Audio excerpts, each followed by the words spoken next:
I'm an entrepreneur and success coach who wants it all. Family, luxury, career, and the freedom to do whatever I want, whenever I want. And I'll do whatever it takes to get there. I created the Yaggy project to document my journey and inspire others to do the same. My mission is to change the world by influencing and leading others to do what they love and live fulfilled lives. Hello. Welcome back to the Yaggy project. Today we have Angela Duncan, who's the owner, founder, CEO of Empower Her Money, which is right up my par of the type of people I want on our podcast.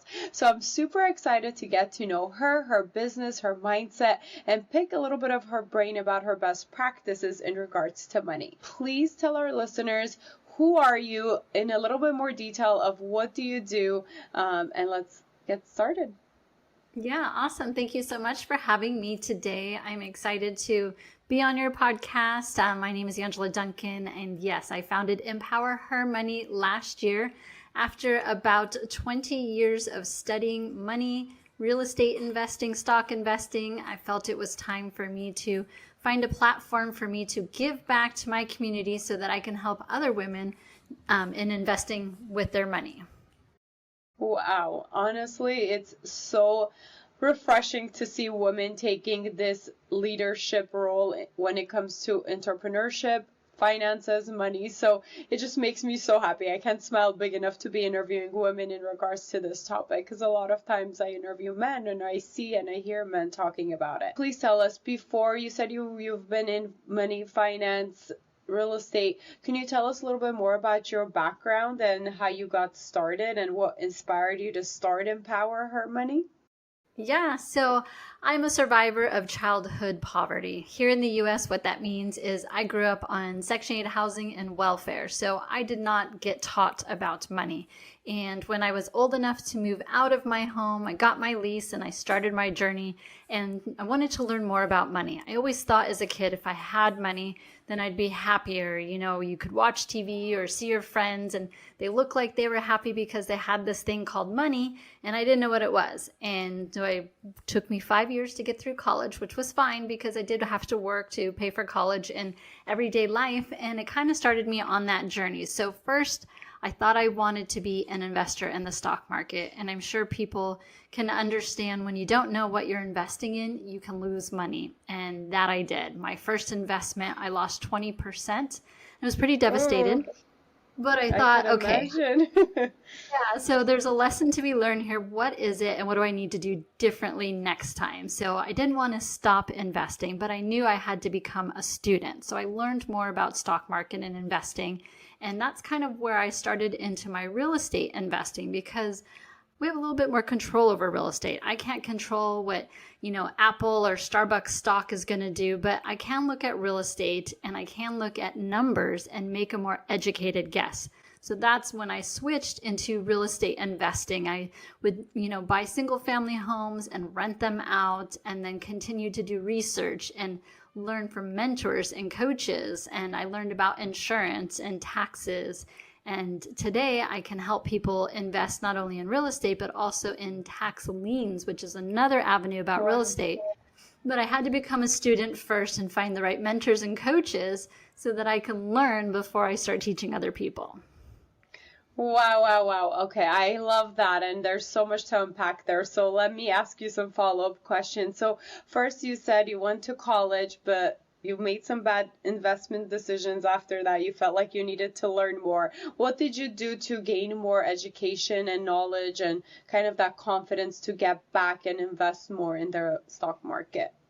Yeah, I worked for Bank of America at the time, and they had a whole division, that had financial advisors, that this was their job. It was their job to study the market. It was their job to help clients.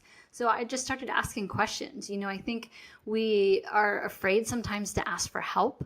And it's important to know that if you find people who look like that they're doing great or being successful in a specific field, ask some questions. I'm not going to go in and say, Ken and I have an hour of your time, because I know that their time is valuable. But when I see them, I'll ask them, what's going on in the market, or what's the first piece of advice you would give people when they're starting investing? And they love to teach. I think when you find people who are great at what they know, they're very passionate about teaching other people, and they're not afraid to answer questions as long as you're being respectful, right? And so that's kind of where I started. I started talking to two women.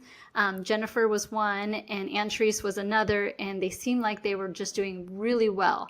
So they taught me a lot about how to take care of your clients, to find out what your clients' needs were so that you can make sure you're giving them the right advice. And then they talked about the stock market and what they were seeing. So I was a student. As much as I could learn from them, I just wanted to absorb. Wow, what a great avenue to take. You saw people, you're like, oh, they look like they have the lifestyle and they're the type of people I want to be like, so let me pick their brain. And honestly, that's so wonderful that you got that opportunity within your company or within your workplace, that you were there every day. You know, you can make friends, you can network. And I think that's one thing that a lot of us forget to do on the daily basis. We forget to kind of take advantage of the people around us. Not take advantage, but, you know, really like network and connect with the people around us that can help. And we kind of try to figure everything out on our own and online. That alone, I think it's amazing advice for our listeners to really take any opportunity they can see to try to network and find mentors. But you talked about asking one specific question, is what's the number one thing you would do or advice you would give to somebody who's new at investing, to your mentors? Now I'm going to ask you that same question. I think it's a very valuable question. So what is the number one advice you would give to our listeners today about investing? Yeah, I recommend that you start with your retirement. You know, just like as a business owner, when we're running a business, it's good for you to understand what the end point is going to look like. Unfortunately, you know, in this country, we don't have a loan for retirement. You can get a loan if you want to buy a house, if you want to buy a car, if you want to go to school. You can even go to the bank and ask them for a credit card, which is absolutely not secured at all. But when it comes to retirement, there is no loan for that. And so, you know, Social Security is a great program that was invented a long time ago, but it definitely has not kept up to today's prices and what it costs to retire. So you really do have to think about your retirement planning first. But I'm also a big advocate of not having credit card debt. It's one of the most expensive ways you can borrow money today. You know, credit card interest rates are above 30%, late fees, and it can feel very overwhelming. So if you can not get into credit card debt first, awesome. But if you are in credit card debt, it really should be a focus of yours before even thinking about investing anywhere, is to make sure you get out of that high credit card debt first. Yes, I definitely have to agree. I've been in credit card debt in the past, maybe like 9 to 10 years ago, when I was actually starting my company. And, you know, everything gets more expensive and it adds up, especially if you don't have a steady stream of income coming in when you start a new business and that's your only source of income. And I would say, looking back, I wasted so much money just on interest and everything, right? So a better route would be, like you said, try to get a loan, a good interest rate loan, based on what you want to do compared to getting into credit card debt. Now, it's easier said than done. I know that, and trying to get out of credit card debt it was very difficult at first. For me personally, I had to kind of make it my first priority. It was my first goal, and I started paying down the least amount of credit card I had. I didn't look at the interest. I just wanted less like stress on me. So if I had 5 cards, I paid off the one with the least amount of balance, and I just kind of forgot about it or even canceled it.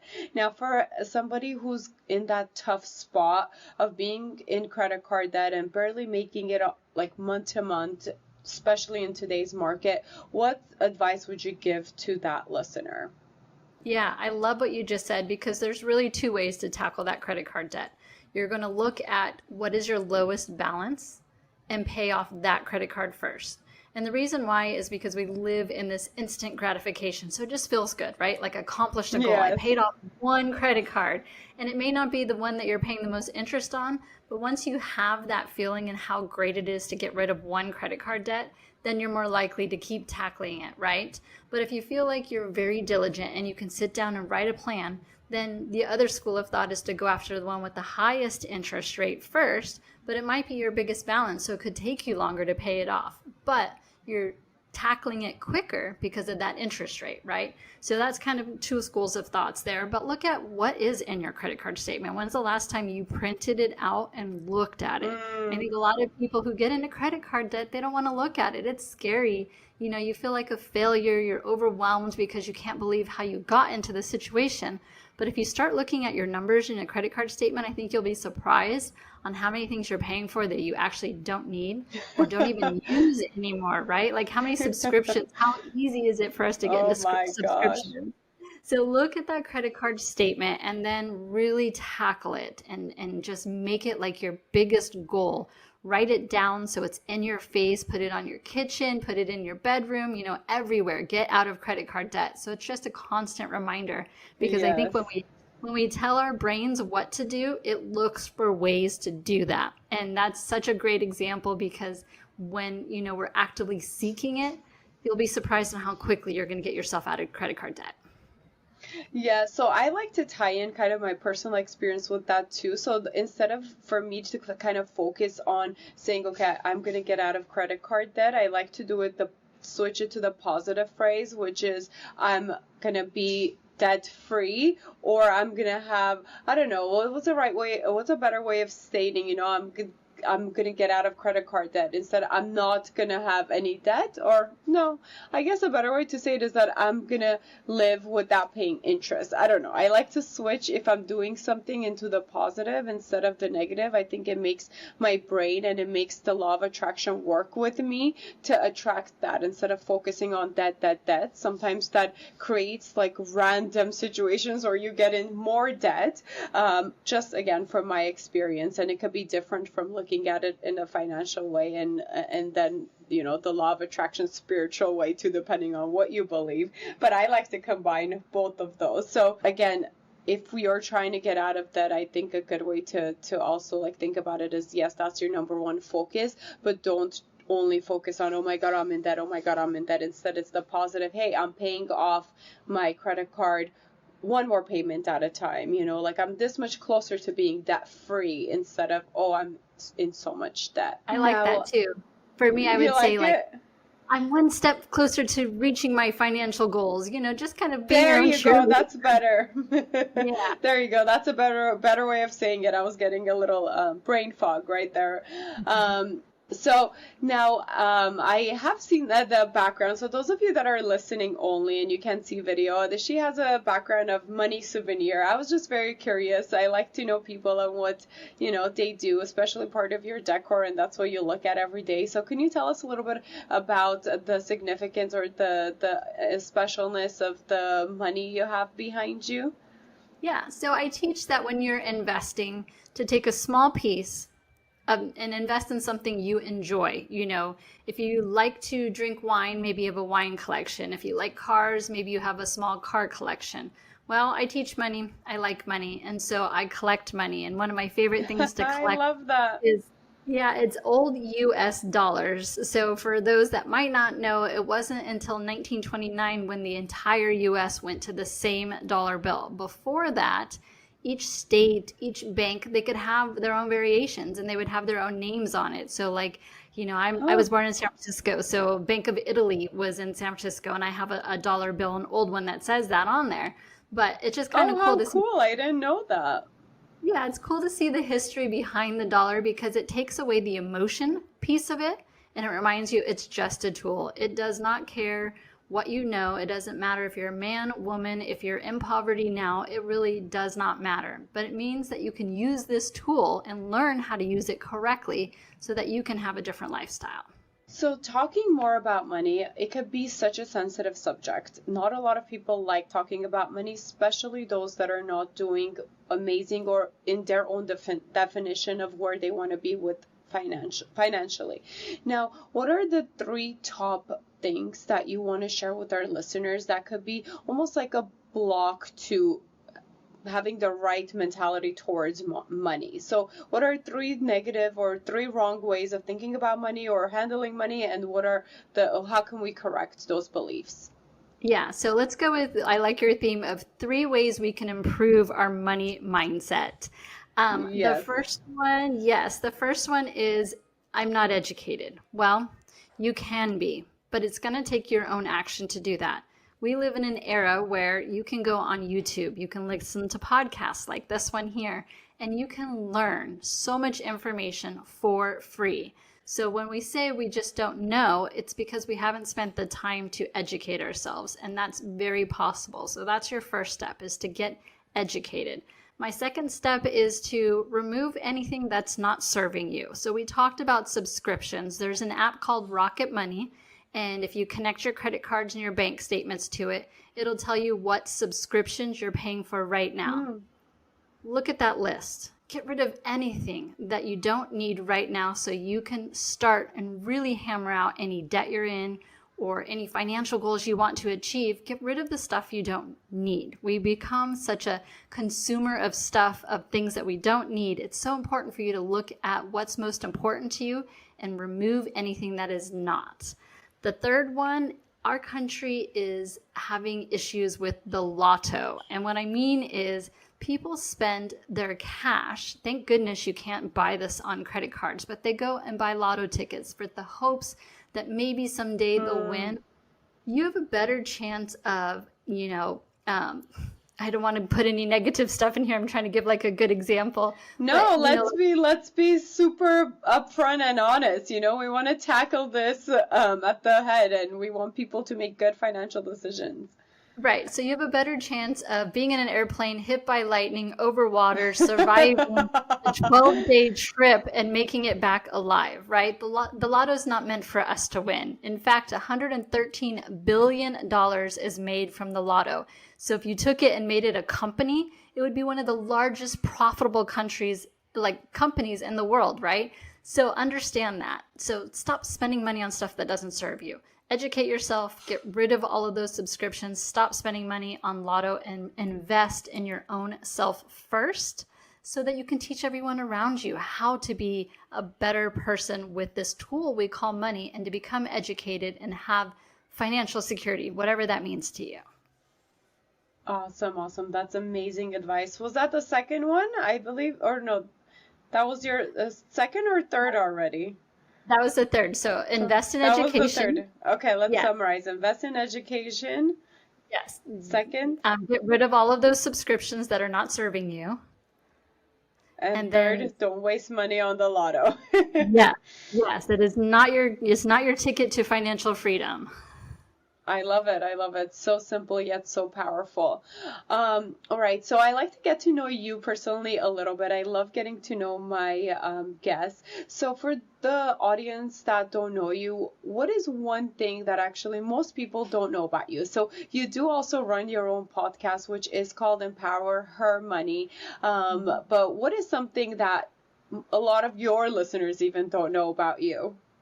Yeah, a lot of times people, we get on these podcasts and they think that we're well spoken, right? And that maybe we've been doing this for years, but it wasn't until a little over a year ago that I gave myself permission to have a voice. I had spent a long time thinking that I should not be on stages. I didn't have anything to teach. No one would listen to me. And I finally had to change that narrative of myself. And that's when I launched the podcast, because I knew that I had something. I knew that I had information that just seemed easy to me, but it wasn't to everybody else. And so I encourage people that when you think about what it is that that seems like it's very simple or that it's easy to understand, it probably is to you, but it's not to the world around you. And each of us have a responsibility to share that gift with other people. So I had to learn how to speak on stages. Wow. I had to learn to be behind a camera and do a podcast. And now I can help impact people because I can teach you what I know. I love that, and that is so, so important, and I want people to rewind and listen to that again. It's so empowering and so inspiring for people to hear that, because a lot of us do hold ourselves back with our beliefs and our limitations of what we're good at and what we're not good at. And I love that so much that you said, that's it, I'm done listening to myself, I'm changing my narrative, and I am going to be a good speaker because this is something I'm passionate about. I know I'm good at. You've studied this like your whole life to get to a place that you're going to be, and money is your topic. So I love I love that that's what you are using your voice to share, because we all can use more advice, more help, even more connecting, and more kind of like relating to others in their journey with money, because it's easy to see people doing great and being at the right place when they start talking about things, but it's hard to actually get there. So it's good that there are platforms to help people get there. And I encourage all my listeners to go check out her podcast. It is wonderful. Anyway, so super inspiring. I love that you did that for yourself. You changed your narrative. And I tell a lot of people that too. Just because we believe something, we think something, it's not true. It's just what has been embedded in our brain, our programming based on our past, based on our childhood, based on whatever reason from the outside. But deep inside, we can give ourselves whatever story and whatever narrative we want, and we can change to be that person. Now, moving on to get to know you better. So what is one challenge that you had? And, we're talking about money, so we're going to stick to the money topic. So what is your biggest financial or money challenge you've had in the past, and what did you do to overcome it?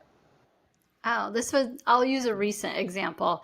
I've been divorced now for 3 years. And when you're used to, I was married for quite a long time. So when you're used to having two incomes and, kind of two brains and two strategies, we built companies together. You don't always think about what your strengths are because you work together.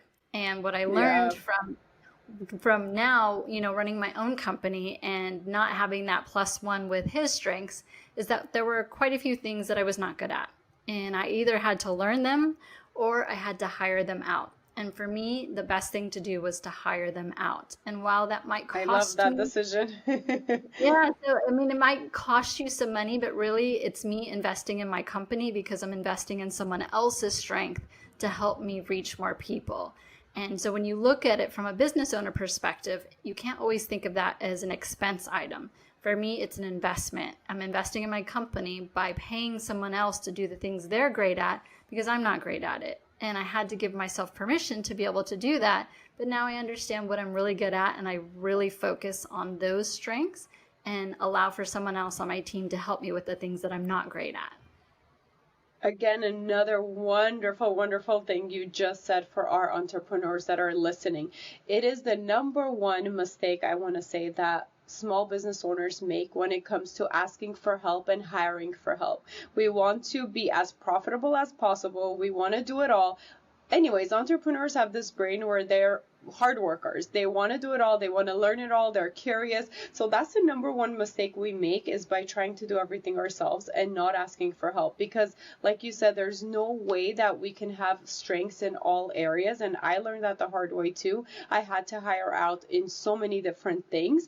And I got one very costly lesson a couple of years ago. My business was doing really, really, really well. But then I started my journey of being a mother, and I had 3 kids back to back. At that point, I should have hired out and got a different CEO for my company, because they would have probably done a better job and focused on it, and they had different strength compared to me trying to balance wanting to be there 200% with my kids and be there for my company. So my company did suffer, and we had to make recent changes and try to cut down costs because of it. So I like to share that because, like you, how you talk about money, I love talking about entrepreneurship and combining it with our personal life. And I hope other people can learn from my mistake and not make the same mistake, because I do think we can have it all, but we cannot do it all. We definitely need help. We need a team, and hiring employees is the best way to do that.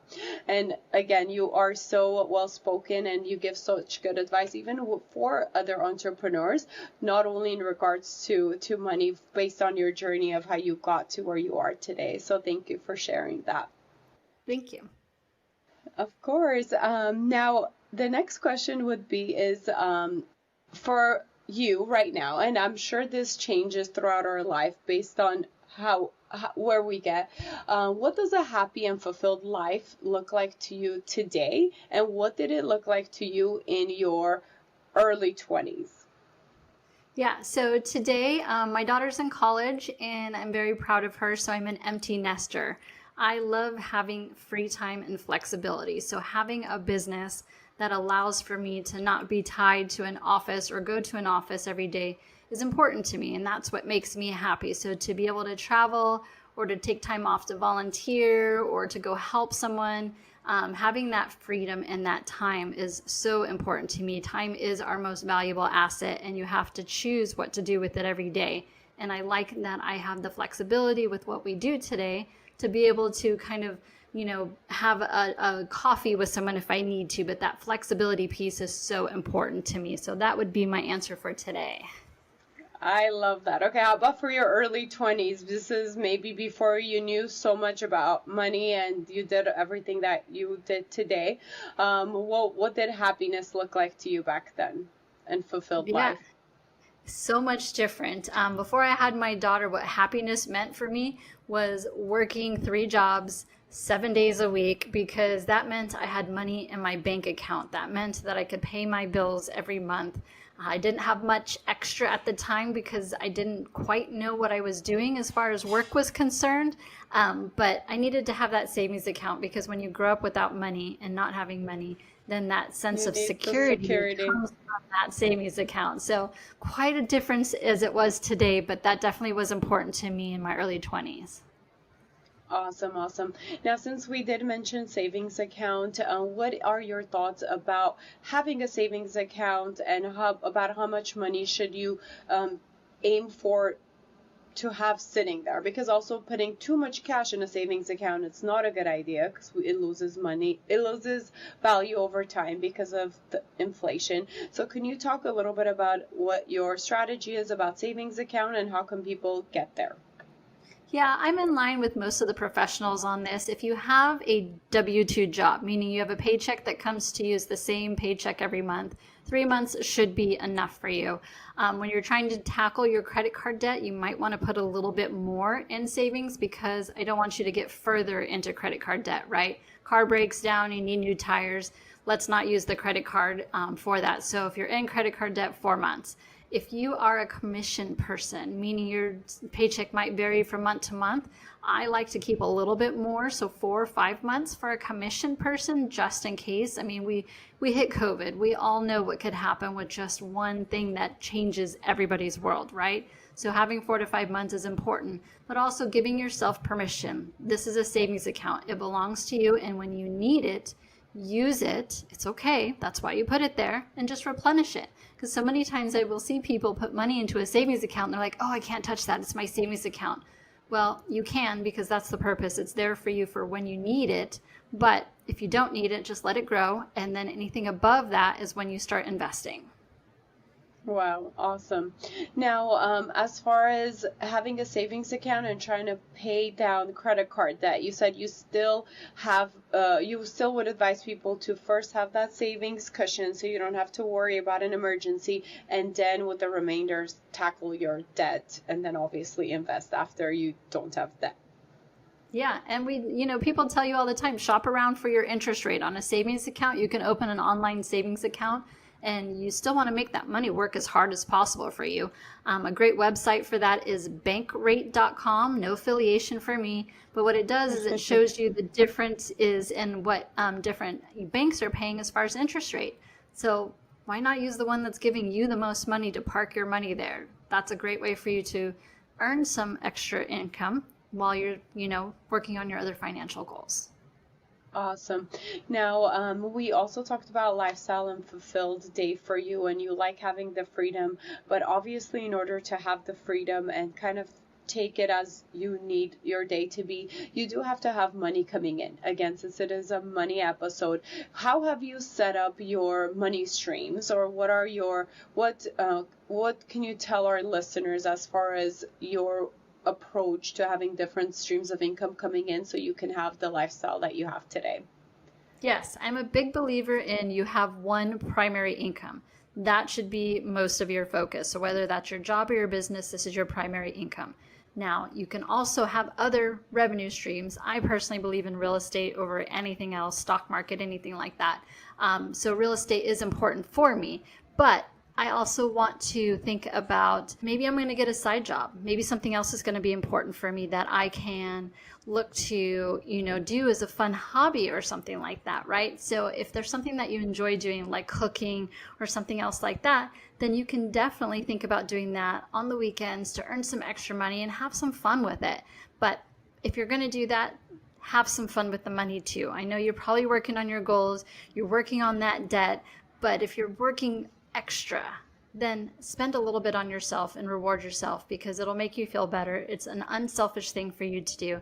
And then that way you're just, you're happy. I'd rather you be happy than completely miserable and working on debt.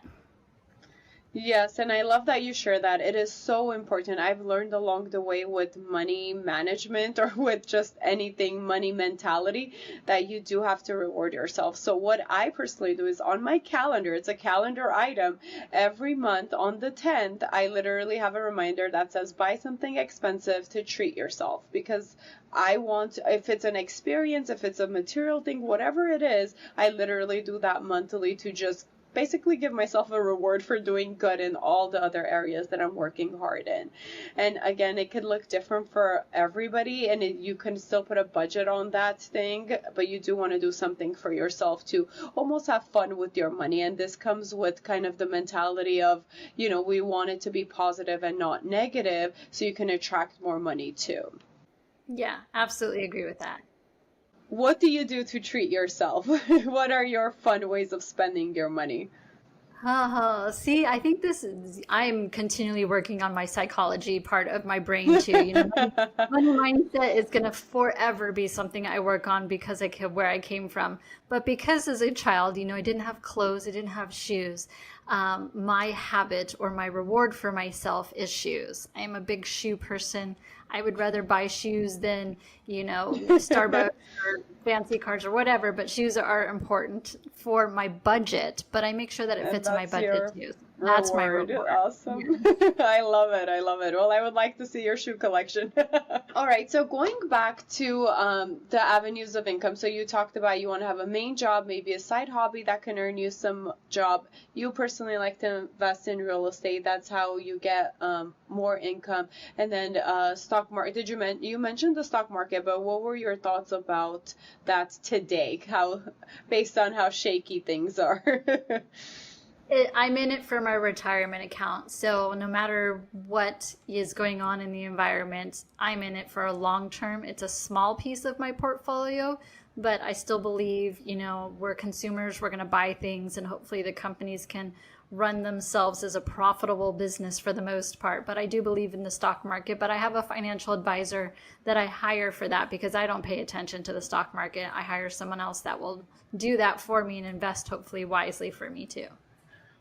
Awesome. All right. So let's talk about morning, day, night routines. Again, I love talking about this for entrepreneurs because one of the benefits of having one of the disadvantage of having a free schedule and you could do whatever you want with your time is having to manage it fully yourself. Nobody is telling you what to do, when to do it. So how do you manage your day? Well, if we were to follow you around for a day or a week, I know your days might vary. What does a typical morning routine, night routine look like for you?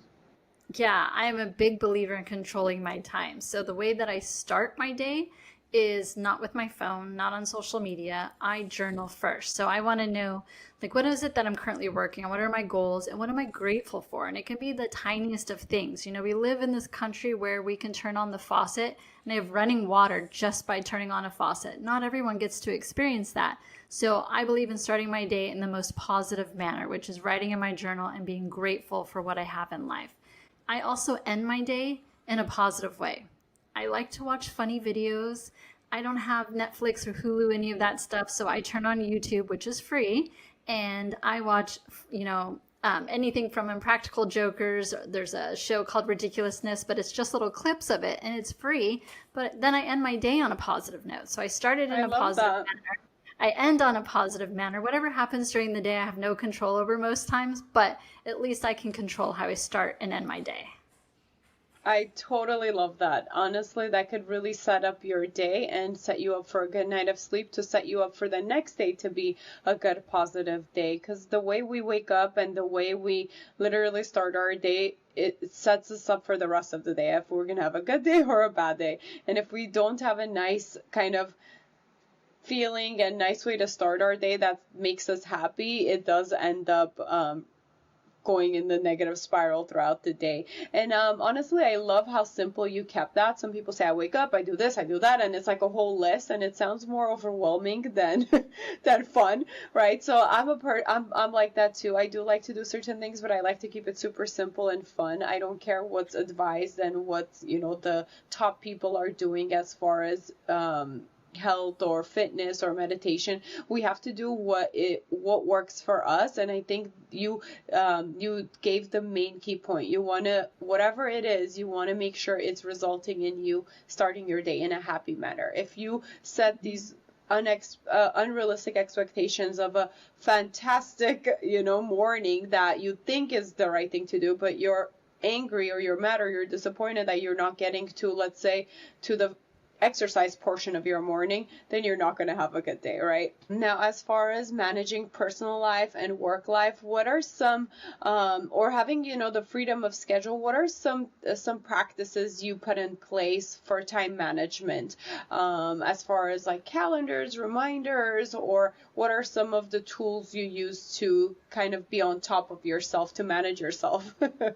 Yes, I have one calendar for everything. Business and personal all goes on one calendar.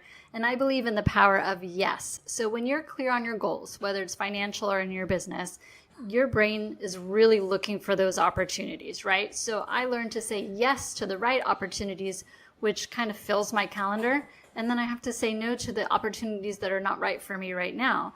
And it's easy for me to say to someone, thank you so much for the invite.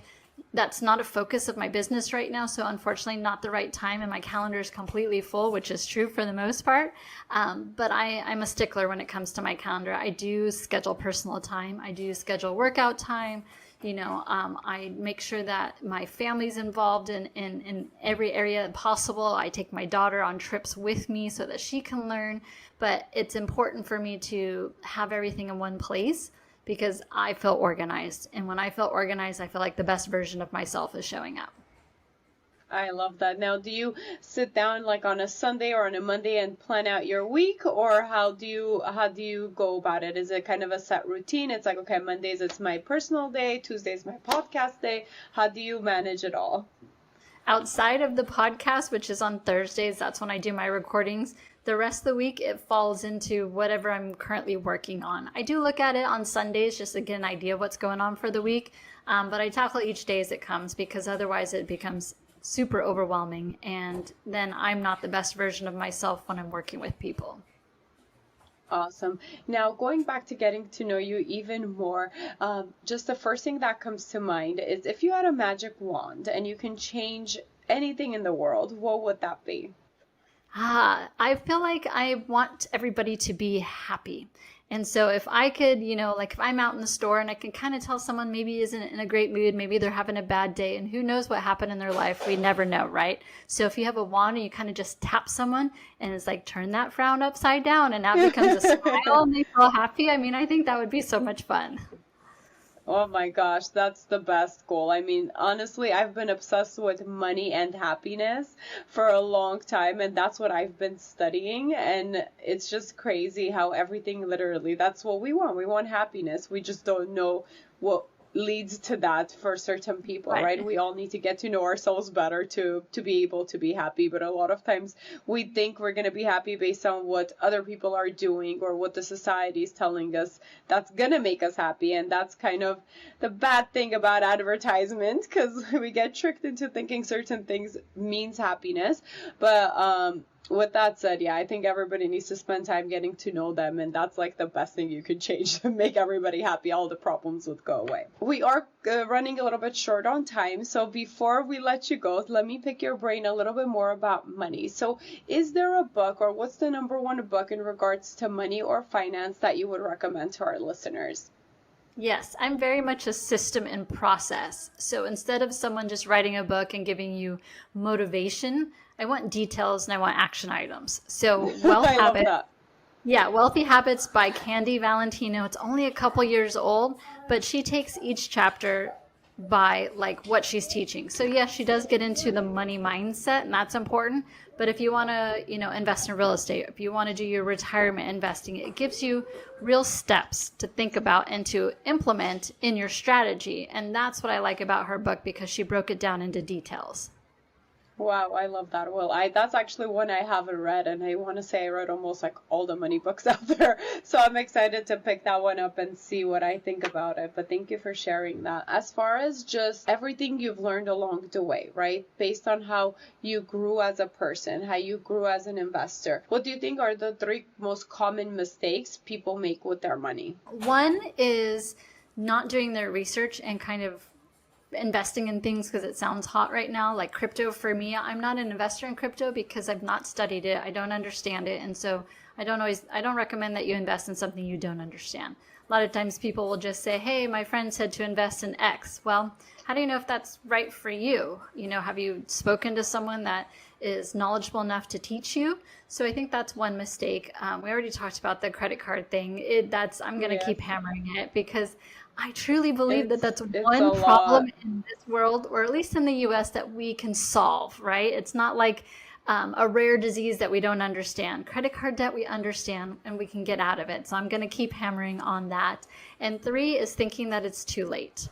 It's not too late. Whether you're 20, 30, 40, 50, 60, you can always start somewhere. And that's the key, is you've got to start, right? It's never too late. Now, if you were to do it all over again, so you started your podcast, Empower Her Money, and that's your business. If you could do it all over again, your journey with learning about money, doing your own thing and all of that, what is one thing that you would do differently? I would have bought more real estate in the late 2008, 2009, 2010. I was scared, and you could buy a house in Tampa for like $30,000, $40,000, and it would be currently worth 10 times, maybe 15 times that. Wow. So when you see a market trend, you've got to trust in yourself and really take action. I knew real estate. I had been in real estate for a while at that time, but I was scared. I was scared that it could go down further, but I should have just looked at the numbers. You buy a $30,000 house and you rent it, cash flows. That's the logic behind it. And I got too emotional and didn't buy enough property. So I guess if something terrifies you, don't listen to yourself. Look at the numbers again and reconsider and make the jump. Yes. All right. So before we close, can you tell our listeners where can they find you and how do you like to connect with people? Yeah. So Empower Her Money is my brand. That's the podcast, Instagram, TikTok, or you can just go to empowerhermoney.com and learn more about me. Awesome. It's been such a pleasure to get to know you. Now, what are your last words of encouragement and your farewell message to our listeners? Yeah, so I want to thank the listeners for taking the time and investing in their education is what they're doing right now. Don't stop doing that. Keep doing that. And then apply what you've learned to your life so that you can be that change. And if you're the change, people are watching. They're going to watch and want to know what you're doing, and you can teach them and pay it forward. Awesome. I love that so much. Again, Angela, thank you so much for your time. It's been such a pleasure to talk to you. I love the mission that you're on to spread education and knowledge about money, because I know it's a big stress factor in a lot of people's day-to-day life. So thank you again for what you do and how you serve others. And until next time, I'll connect with you online. Bye, Angela. Thank you. Bye. Thank you to our listeners. Thank you for listening. Please rate and review this podcast. Follow and engage with us on social media under the Yaggy Project. And if you're interested in being a guest, email info@theyaggyproject.com. And don't forget to subscribe so you don't miss out on any future episodes. Thank you so much for tuning into Empower Her Money podcast. Hope you enjoyed this episode. Don't forget to subscribe, share this podcast, and leave a review wherever you are tuning in.